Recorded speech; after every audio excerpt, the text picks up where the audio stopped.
Hi friends, Karthigai Revathi சீரியலை பற்றி தான் நம்ம இந்த வீடியோக்குள்ளே நம்ம பார்க்க போகிறோம். வாங்க நம்ம வீடியோக்குள்ளே போகலாம்.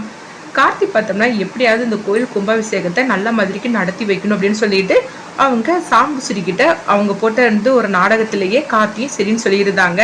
ஏன்னா சாம்புஸ்ரீ கார்த்திகிட்ட சொல்கிறாங்க, நான் கோயில் கும்பாபிஷேகத்துக்கு உங்கள் மாமாவை அழைச்சிட்டு வரேன், ஆனால் அதுக்கு பதில் ரேவதியை நீ கல்யாணம் பண்ணிக்க மாட்டேன்னு ரேவதிக்கிட்டே நீ சொல்லணும் அப்படிங்கவும் கார்த்தியும் அதுக்கு சம்மதிச்சிருந்தாங்க. அதே மாதிரிக்கு ரேவதிக்கிட்டே நான் ஒன்றும் விரும்பலை, நீ என்ன விரும்பியிருந்தனா அதுக்காக நான் உன்னை கல்யாணம் பண்ணிக்கணுமா என்ன, அதனால நீ சும்மா அந்த மாதிரிக்கெல்லாம் என்னை பற்றி நான் ஆசையில நான் நீ நினைச்சிருந்தேன்னா நீ இதோட மறந்து போயிடு அப்படின்னு சொல்லிட்டு கார்த்தி போகவும் இதை கெட்டதுமே சாம்புஸ்ரீ அதை அப்படியே அப்பட்டமா நம்பியிருந்தாங்க.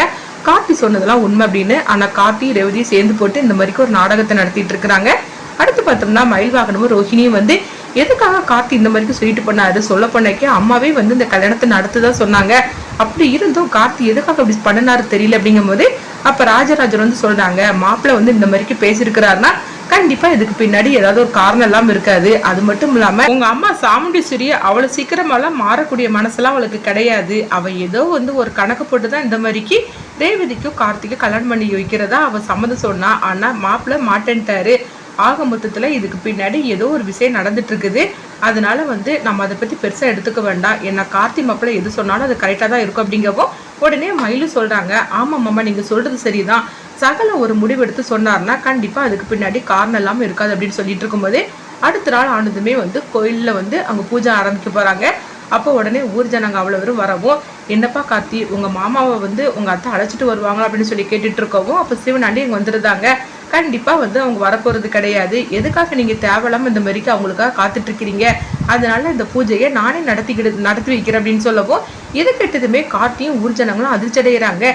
என்னையா சொல்லிட்டு இருக்கிற, நீ இந்த பூஜை நடத்த போறீ அப்படிங்கும் போது ஆமா நான் இந்த ஊருக்காரன் தானே, நான் இந்த பூஜை நடத்துறதுல உங்களுக்கு என்ன பிரச்சனை இருக்குது, அதனால இந்த பூஜையை என் தலைமையில தான் நீங்க நடத்தணும் அப்படின்னு சிவனாண்டி சொல்லவும் இப்போ முத்துவேல் சொல்லிட்டு இருக்கிறாங்க. ஆமா என் மகன் தான் இந்த பூஜை நடத்தி ஆகணும் அப்படிங்கும் போது அப்போ அவங்களுக்கு சப்போர்ட்டா கொஞ்சம் பேரை அவங்க ஏற்பாடு பண்ணியிருக்கவும் அவங்களும் சொல்றாங்க, ஆமா சிவனாண்டி தான் இந்த பூஜை நடத்தணும் அப்படிங்கும் போது அப்போ உடனே கார்த்தின்னு சொல்லிட்டு இருக்கிறாங்க, எங்க மாமா தான் இந்த கோயில் கும்பாபிஷேகத்துல இந்த பூஜை நடத்தி ஆவாரு, கண்டிப்பா அவர் வருவார் அப்படிங்கும் போது இங்க பாரு இவ்வளவு நேரம் ஆச்சுது, நல்ல நேரம் முடியறதுக்குள்ளேயே பூஜையை நடத்த வேண்டாமா, இல்லைன்னா ஏற்கனவே 2 தடவை உங்க குடும்பத்தால தடைப்பட்டு இருக்குது, 3ஆவது தடையும் தடைப்பட்டுச்சுன்னா இந்த ஊருக்கு தான் ஏதாவது அசம்பாவிதம் நடக்கும், அது நடத்தணும்னு சொல்லி நீ எதிர்பார்த்துட்டு இருக்கியா அப்படின்னு சிவனாண்டி கேட்டுட்டு இருக்கவும் அப்போ ஊர் ஜனங்களுக்கு என்ன பண்ணதுன்னே தெரியல. என்ன கார்த்தி இவன் பாட்டுக்கு பேசிக்கிட்டே போறான், உங்க மாமா வருவார்னு சொன்னேன் ஆனா அவர் வர கடலை அப்படிங்கும் போது நீங்க கவலைப்படாதீங்க நான் போய் அழைச்சிட்டு வரேன் அப்படின்னு சொல்லிட்டு கார்த்தி அங்க இருந்து கிளம்பி போறாங்க. அடுத்து பார்த்தோம்னா சிவனாண்டி சொல்றாங்க, எனக்கு கொஞ்ச நேரம் தான் டைம் கொடுப்பேன், அதுக்குள்ளேயும் நீ வரலன்னா கண்டிப்பா இந்த பூஜையில நான் தான் உட்காருவோம் அப்படின்னு சொல்லவும் உடனே கார்த்தி எதுவுமே பேசாம அவங்க ராஜராஜனை கூப்பிடுறதுக்காக கிளம்புறாங்க.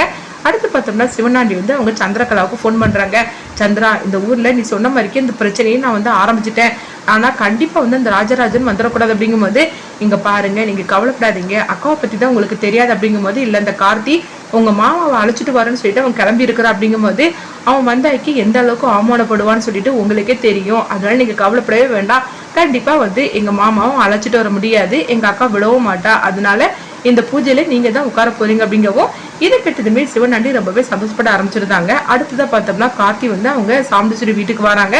இங்க பார்த்தோம்னா சாமுண்டீஸ்வரி ராஜராஜன் எல்லாருமே உட்கார்ந்துருக்கவும் அப்ப சாமுண்டீஸ்வரி வீட்டுக்கு வந்ததுமே கார்த்தி ஆமா மாமா நீங்க பூஜைக்கு வரலையான்னு சொல்லி கேட்கவும் உடனே சந்திரகலா எங்க மாமாலாம் அவனு பூஜைக்காக வரமாட்டார்லே, நீ இதுக்காக இங்க இப்ப வந்திருக்கிற, பாத்தியாக்கா அவனுக்கு எவ்வளவு தைரியம் இருந்தா மாமாவை அழைச்சிட்டு போறதுக்காக அவனே வந்திருப்பா அப்படின்னு சொல்லவும் உடனே கார்த்தி சாமுண்டீஸ்வரியை பாக்குறாங்க. சாமுண்டீஸ்வரி நீ தாராளமா உங்க மாமாவை அழைச்சிட்டு போகலாம் அப்படிங்கிறாங்க. இப்படி சொன்னதுமே சந்திரகலாவுக்கும் வீட்டுல உள்ள அவ்வளவுக்குமே ஆச்சரியம் தாங்க முடியல, என்னது சாமுண்டீஸ்வரி அப்படி சொல்லிட்டு இருக்கிற அப்படின்ட்டு ராஜராஜனும் ஆச்சரியத்தோட பார்க்கும்போது உடனே ஈஸ்வரி நீயே இதெல்லாம் சொல்ற அப்படிங்கும்போது நான் தான் சொல்றேன் நீங்க அவரோட கிளம்புங்க அப்படின்னு சொல்லிட்டு இருக்கவும் உடனே கார்த்தி சொல்றாங்க, குடும்பத்துல உள்ள அவ்வளவு தான் வரணும் அப்படிங்கும் போது உடனே எல்லாருமே கிளம்புறாங்க. இதை கொஞ்சம் கூட எதிர்பார்க்காத சந்திரகலா அக்கா இங்க என்ன நடந்துகிட்டு இருக்குது, அவன் தான் மாமாவை கூப்பிடுறான்னா நீயும் மாமாவை அனுப்புனது மட்டும் இல்லாம நீயே கிளம்பிட்டு இருக்கிற, இங்க பாரு இதெல்லாம் சரியில்லை, எதுக்காக இப்படி உன் முடிவை மாத்திக்கிட்ட அப்படிங்கும் போது இங்க பாரு சந்திரா நான் ஒரு முடிவு எடுத்து சொல்றேன்னா கண்டிப்பா அதுக்கு பின்னாடி ஒரு காரணம் இருக்குங்கிறத நீ நினைச்சுக்கோ, அதனால எல்லாருமே கோயிலுக்கு கிளம்புங்க அப்படிங்கவும் இதை பார்த்துட்டு இருக்கிற மயில்வாகனும் ரோஹிணி கிட்ட சொல்றாங்க, சகல ஏதோ ஒரு பிளான் பண்ணிட்டாருன்னு தெரியுது, அதனாலதான் அத்தை வந்து கார்த்திக் கூப்பிட்டதுமே சரின்னு சொல்லிட்டாங்க. ஆக மொத்தத்துல எப்படியோ கோயில் கும்பாபிஷேகம் நல்ல மாதிரிக்கு நடக்க போகுது அப்படிங்கவும் அப்ப ரேவதி இதெல்லாம் பார்த்துட்டு சந்தோஷப்பட ஆரம்பிச்சிருந்தாங்க. ஏன்னா கார்த்தியும் ரேவதி சேர்ந்து போட்டு திட்டம் தானே இதெல்லாம், அதனால ரேவதி சந்தோஷப்பட ஆரம்பிக்கவும் அடுத்தது எல்லாரும் கிளம்புங்க அப்படின்னு சொல்லிட்டு இருக்கும்போது சந்திரகலாவுக்கு என்ன பண்ணுதுன்னே தெரியல. என்னது இந்த மாதிரிக்கு நடக்கும்னு சொல்லி கொஞ்சம் கூட எதிர்பார்க்கல அப்படின்னு சொல்லிட்டு இருக்கும்போதே அடுத்து இங்க பார்த்தோம்னா வந்து சிவனாண்டியை தான் காட்டுறாங்க. சிவனாண்டி வந்து ஊர் ஜனங்க கிட்ட சொல்லிட்டு இருக்கிறாங்க, எங்க பாருங்க கண்டிப்பா வந்து இந்த சாமுண்டீஸ்வரியோ கணவரும் வரப்போறது கிடையாது, அதனால இந்த பூஜையில நான் உட்கார்ந்து நீங்க பூஜையை ஆரம்பிங்க அப்படின்னு சொல்லிட்டு இருக்கும் போதே அப்போ ஊர்க்காரங்களுக்கு என்ன பண்ணதுன்னு தெரியல. என்னது இவ்வளவு நேரம் ஆச்சு கார்த்தி தம்பியை காணல் அப்படின்னு சொல்லிட்டு இருக்கும் போதே அப்ப பூஜை ஆரம்பிங்க அப்படின்னு சிவனாண்டியும் முத்துகளும் ரொம்பவே வந்து ஆவேசத்தோட அவங்க வந்து வற்புறுத்திட்டு இருக்கவும் அடுத்துதான் பார்த்தோம்னா ஒரு கார் வருது. அந்த கார்ல இருந்து கார்த்தி இறங்குறாங்க. அப்ப சிவனாண்டி வந்து பாத்தீங்களா அந்த கார்த்தி மட்டும் தான் வந்திருக்கிறான், வேற யாருமே வரல அப்படின்னு சொல்லிட்டு இருக்கவும் அடுத்துதான் பார்த்தோம்னா வந்து அவங்க ராஜராஜன் கார்ல இருந்து இறங்குறாங்க. அடுத்தடுத்து கார்ல வீட்டுல உள்ள அவ்வளவுமே வந்து இறங்கவும் இதை கொஞ்சம் கூட எதிர்பார்க்காத முத்துவேலும் சிவனாண்டியும் அதிர்ச்சி அடைகிறாங்க. அப்ப முத்துவேல் வந்து சிவனாண்டி கிட்ட சொல்றாங்க, என்ன மகனே இந்த கார்த்தி மட்டும் தான் வருவான், அந்த சாமுண்டீஸ்வரி வந்து தன்னுடைய கணவரை அனுப்ப மாட்டேன்னு சொல்லாக்கி இங்க பத்தாக்கி எல்லாருமே வந்திருக்காங்க அப்படின்னு சொல்லிட்டு அவங்க சொல்லவும் அப்ப சந்திரகலாவும் கார்ல வந்து இறங்குறாங்க. அப்ப சிவனாண்டி வந்து சந்திரகலாவை பாக்குறாங்க. சந்திரகலா வந்து எனக்கு ஒண்ணுமே புரியல அப்படிங்கிற மாதிரி அவங்க செய்கை பண்ணவும் என்ன மகனே இந்த மாதிரி நடந்து போச்சுது, அந்த சாமுண்டீஸ்வரி கண்டிப்பா அவ புருஷனோட வரமாட்டான்னு சொல்லி எதிர்பார்த்துட்டு இருந்தோம், இப்ப என்னன்னா குடும்பத்துல இருந்து அவளருமே வந்திருக்காங்க அப்படிங்கும் போது அப்ப கார்த்தி வந்து ராஜராஜனை கைத்தாங்களா அவங்க அழைச்சிட்டு வராங்க.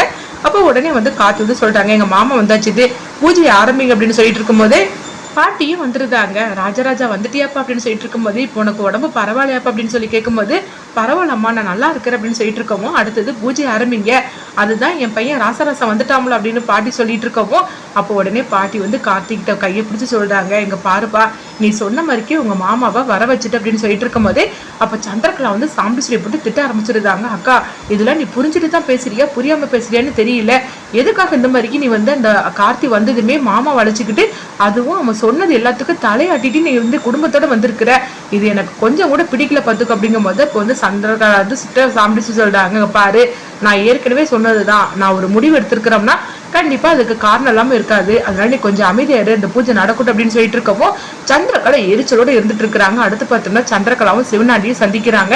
அப்ப சிவனாண்டி வந்து கேட்டுட்டு இருக்கிறாங்க, என்ன சந்திராங்க என்னதான் நடந்துகிட்டு இருக்குது, உங்க அக்காவும் மாமாவும் வரமாட்டாங்க, கார்த்தி வந்து கூப்பிட வந்தாலும் அவங்க சத்தம் போட்டு விடுவாங்கன்னு சொல்லிட்டு இருந்தேன், நான் அப்படிதான் நினைச்சேன், ஆனா இவ என்னன்னா குடும்பத்தோட வந்திருக்காள் அப்படிங்கும் போது ஆமாங்க அதுதான் எனக்கு ஒண்ணும் புரியல, கேட்டாக்கி நீ கொஞ்சம் அமைதியாருன்னு சொல்லிட்டு இருக்கிறா, இவ எதுக்காக கார்த்திக் கூப்பிட்டதுமே குடும்பத்தோட வந்தான்னு எனக்கு ஒன்றும் புரிய மாட்டேங்குதுங்க, ஆக மொத்தத்துல ஏதோ ஒரு விஷயம் நடந்திருக்குது அப்படின்னு சொல்லிட்டு இருக்கும் போதே என்ன நடந்தாலும் சரிதான், ஆனா இந்த கோயில் கும்பாபிஷேகத்தை நடத்த விடக்கூடாது அப்படிங்கும் போதே அடுத்தது பார்த்தோம்னா அங்கே கோயில் பூஜை எல்லாம் நல்லபடியா நடந்துட்டு இருக்குது, நல்லபடியா நடந்து முடியவும் அப்போ ஊர்க்காரங்க எல்லாருமே வந்து அவங்களுக்கு மாலை மரியாதைலாம் கொடுக்குறாங்க.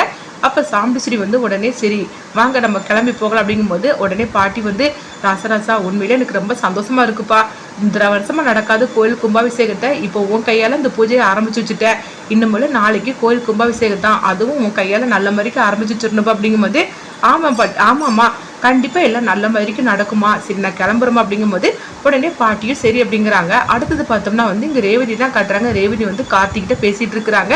அப்ப கார்த்திகிட்ட வந்து அவங்க சொல்றாங்க, என்ன புருஷா உங்களுக்கு ஒரு சந்தோஷம் தானா, நம்ம ஒரு நினைச்ச மாதிரிக்கு எல்லாம் நல்ல மாதிரிக்கு நடந்துட்டு இருக்கா அப்படின்னு சொல்லிட்டு இருக்கும் போதே உடனே கார்த்தியும் ஆமா ரேவதி உண்மையில சொல்ல போனாக்கி இது ஒன்னாலதான் அப்படின்னு சொல்லும் போது நான் என்ன பண்ணினேன் இதுக்கெல்லாம் காரணம் நீங்க தானே அப்படின்னு சொல்லிட்டு இருக்கும் போதே ஆனாலும் நீயும் நான் சொன்னதுக்கு சரின்னு சொல்லிட்டு நாடகத்துல நீயும் பங்கேற்றுக்கிட்டே இல்லை அப்படின்னு சொல்லும் போது நம்ம ரெண்டோரும் போட்ட நாடகம் தானே, ஆனா அம்மா என்னமோ வந்து அவங்க நினைச்சதுதான் நடந்துகிட்டு இருக்குன்னு சொல்லிட்டு சந்தோஷப்பட்டுட்டு இருக்கிறாங்க, ஆனா நீங்க என்ன நினைக்கிறீங்களோ அதுதாங்க நடந்துகிட்டு இருக்கு அப்படின்னு சொல்லிட்டு இருக்கும் போது இவங்க ரெண்டோரும் சந்தோஷப்பட்டு அவங்க சிரிச்சு பேசிக்கிட்டு இருக்கிறாங்க. அடுத்தது பார்த்தோம்னா சாமுண்டீஸ்வரி வந்து ரேவதி எங்க அப்படின்னு ரோஹிணி கிட்ட கேட்கும்போது அம்மா அவ எங்க தானே இருந்தா அப்படின்னு சொல்லிட்டு இருக்கவும் அடுத்தது பார்த்தோம்னா ரேவதி எங்க போயிட்டா அப்படின்னு சொல்லிட்டு சாமுண்டீஸ்வரி அங்க வராங்க.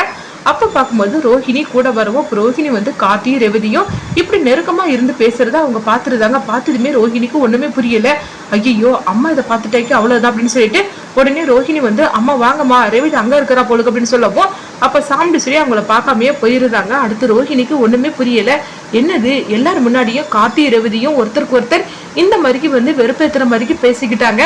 ஆனா இப்ப என்னன்னா 2 பேரும் இப்படி வந்து சேர்ந்து இருந்து சந்தோஷப்பட்டுட்டு இருக்கிறாங்களா, இதை மட்டும் அம்மா பார்த்துட்டாக்கி என்ன நடந்திருக்கோ.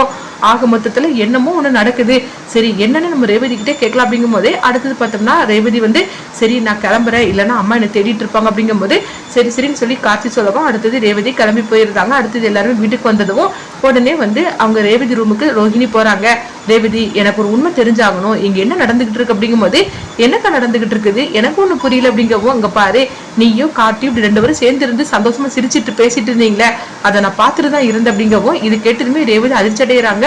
என்னக்கா சொல்லிட்டு இருக்கிற அப்படிங்கும் போது ஆமா ரேவதி, ஆனா நானும் அம்மாவும் தான் வந்தோம், நல்லவேளை நான் மட்டும் தான் பார்த்தேன், அம்மா பார்க்கல, அம்மா பார்த்திருந்தாலும் என்ன நடந்திருக்கும் அப்படிங்கும் போது உங்களுக்குள்ள அப்படி என்னதான் நடக்குது அப்படிங்கவும் இப்ப ரேவதி வந்து உண்மையை போட்டு உடைச்சிருந்தாங்க. அக்கா எனக்கு எல்லாம் உண்மையை தெரிஞ்சு போச்சுது, அவர் தானே என்னுடைய கணவர் அப்படிங்கும் போது இதுக்கு திரும்பி ரோஹிணி அதிர்ச்சி அடைகிறாங்க. ரேவதி உனக்கு எப்படி இந்த விஷயம் தெரியும் அப்படிங்கும் போது ஆமாக்கா எனக்கு இந்த விஷயம் தெரிஞ்சு போச்சு அப்படின்னு நடந்தது எல்லாத்தையும் சொல்லிட்டு இருக்கிறாங்க. அப்ப நீங்க எதுக்காக இப்படி நாடகம் ஆடிட்டு இருக்கிறீங்க அப்படிங்கும் போது கோயில் கும்பாபிஷேகம் அப்பா வச்சுதான் நடக்கணும், அதுக்காக தான் நானும் அவர் சேர்ந்து போட்ட நாடகம் தான் இது அப்படிங்கவும் இது கேட்டதுமே உடனே ரோஹிணி சொல்றாங்க அப்பா சொன்னது கரெக்டா போச்சு அப்படிங்கும் போது என்ன சொன்னார் அப்படிங்கவும் மாப்பிள்ள ஒரு விஷயத்த பத்தி பேசினார்னா கண்டிப்பா அதுக்கு பின்னாடி காரணம் இருக்குன்னு சொன்னாரு. ஆக மொத்தத்துல வந்து அப்பா சொன்னது உண்மையாகி போச்சு அப்படின்னு சொல்லிட்டு இருக்கும் போதே எப்படியோ நீங்க 2 பேரும் கூடி சீக்கிரமே வந்து எல்லார் முன்னாடியும் நீங்க 2 பேரும் ஒண்ணு சேரணும் அப்படிங்கவும் கண்டிப்பா அது நடக்குங்க அப்படின்னு ரேவதி சொல்லிட்டு இருக்கிறாங்க. அடுத்தது இந்த கோயில் கும்பாபிஷேகத்தை நடத்த விடாம பண்றதுக்காக சந்திரகலாவும் சிவனாண்டியும் என்னெல்லாம் பண்ண போறாங்க அப்படிங்கறத வெயிட் பண்ணி பார்க்கலாம்.